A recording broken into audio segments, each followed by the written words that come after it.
बिस्मिल्लाहिर्रहमानिर्रहीम। अस्सलाम वालेकुम। मेरी यूट्यूब फैमिली कैसे हो साहब। दुआ है कि रब ताला तुहानू ढेरों खुशियाँ देवे और तुहानू हर दुख तकलीफ तो महफूज रखे और अल्लाह पाक तुहाडी हर जायज़ ख्वाहिश पूरी फरमाए। असी हाजिर होए हैं बहुत ज़बरदस्त और बड़ी खूबसूरत और सर्दियों के सीज़न की ज़बरदस्त रेसिपी के नाल असी बनावांगे बेसन के पराठे। बेसन के पकौड़े तो बड़े खाते होंगे, पराठे बड़े रंग बिरंगे खाते होंगे, लेकिन जो बेसन के पराठे इन्हों का एक वखरा ही टेस्ट और वखरा ही फ़ायदा इन्हों का, स्पैशली जो शुगर के मरीज़ ने उन्होंने वास्ते बहुत ज़्यादा फ़ायदेमंद ने। एक प्याली बेसन दी है, एक प्याली असी इस ना गंदम का आटा ऐड करांगे ताकि वैसे इन्हें पराठे ने टुट जाना है, वो ज़रा टुटेगा नहीं, थोड़ा जरा ना ईजीली जुड़ जाएगा।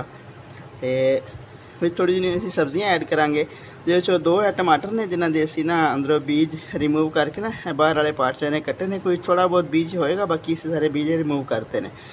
तो एक है प्याज है मीडियम साइज़ का, यदि भी कटिंग इंजी ना उस साइज़ की छोटी छोटी की है। और 10 तो 12 हरिया मिर्चा ने जिहड़ियां इन्हां दे भी बीज काफ़ी हद तक असीं रिमूव करते हैं, कोई विरले 1 2 4 दिन विच रह गया होणगे।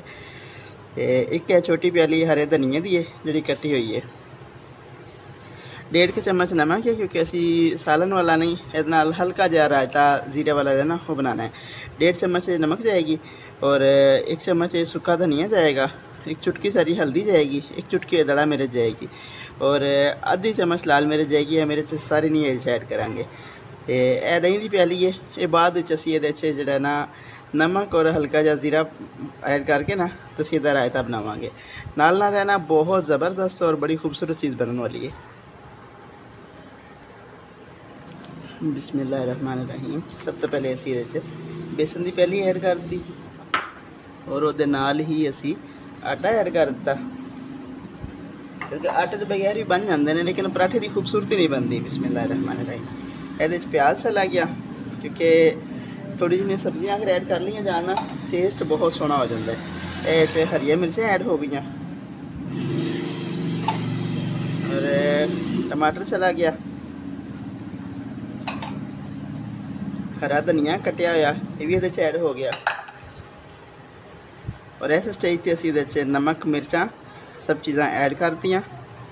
सुरख मिर्च जी ना हसबे वादा हाफ ऐड की, सारी नहीं की, क्योंकि हरियां दे नाल जाहिर बात है कि उन्होंने भी कड़वाहट होनी है। हम असी इनू अच्छे तरीके पहले मिक्स करांगे, फिर हल्का हल्का पानी ऐड करके ना असी इसकी गुनाई करांगे। लेकिन यदा ना असी बैटर टाइप बनाना है, असी जो ना वो जिस तरह आटे का होंगे ना स्टाइल वो नहीं बनाना। यदा मिक्स हो गया बहुत सोहने तरीके तो हम असी थोड़ा थोड़ा पानी ऐड करके ना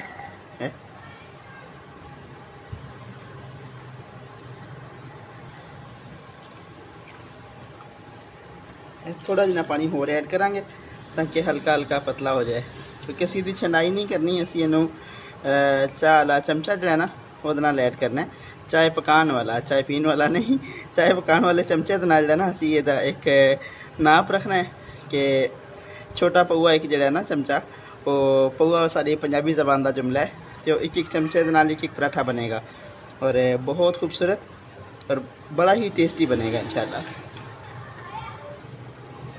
हुण साडा बेसन जो है ना बिल्कुल पकाने वास्ते रेडी हो गया। तो हुण असीं इहनूं 10 मिनट का ना रेस्ट देंगे ताकि सब्जियां चो पानी निकलता है काफ़ी हद तक, तो जो ना थोड़ा थोड़ा मज़ीद ढिला हो जाता है और सब्जियां भी ना फिर यक जान हो जांदियां ने। ऐसी फ्राई पैन चलाता चूल्हे के उपर, ये तवे पर भी बन सकती है, वड्डे जो नॉन स्टिक के तवे पर बन सकती है, लेकिन साडा होना 8 तो 9 इंच का असीं इहदे बना रहे हैं, क्योंकि इहदे ना खुद ही शेप जी है ना वो सही बन जाएगी। जिन्ना वड्डा होएगा तो बहुत वड्डा पराठा बन जाएगा और बहुत वड्डा सानू नहीं चाहिए, क्योंकि वड्डा अच्छा लगता है लेकिन इस कदर अच्छा नहीं लगता जिन्ना छोटे साइज़ का जो है ना यह ज़्यादा प्यारा लगता है। बस यही नाप रहेगा, ये नाल ही एंड करके देखिए शेप ज़बरदस्त बन जाएगी।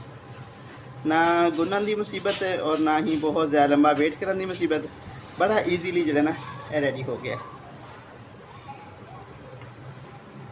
इनू फौरन नहीं पलटाना, कम से कम 2.5 तो 3 मिनट जो है ना इनू बिल्कुल लो तो मीडियम फ्लेम पर पकाना है, वरना बाहरों जल जाएगा तो अंदरों कच्चा रह जाएगा। अग जो ना थोड़ी जी तेज़ की जाए तो इस वास्ते लो तो मीडियम फ्लेम पर पकावांगे और 2.5 तो 3 मिनट बाद असी ये साइड जी चेंज करांगे। देखिए 3 मिनट हो गए इन्होंने पकदे हुए, यह हुण इसकी शक्ल जी ना काफ़ी कलर इहदा चेंज हो गया। हुण असीं इहदी साइड चेंज करांगे। बिस्मिल्लाहिर्रहमान। बड़े हल्के हाथ दे नाल है, बिल्कुल टुटिया नहीं है ईजीली। अगर खाली बेसन होवे तो टुटन का खतरा ज़्यादा बढ़ जाता है। तो असीं थोड़ा आटा ऐड किया है, इस वास्ते नो टेंशन। देखिए 3 मिनट बाद पलटाया ना, इसकी साइड बिल्कुल पक गई हुई है।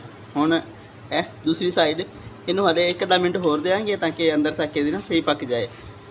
तो फिर इनू उतार के फिर इस तरह स्टैप बाय स्टैप असीं बाकी भी सारे बनावांगे।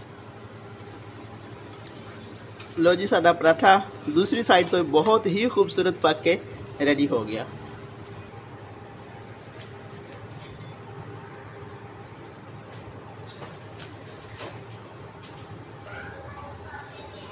बिस्मिल्लाहिर्रहमानिर्रहीम।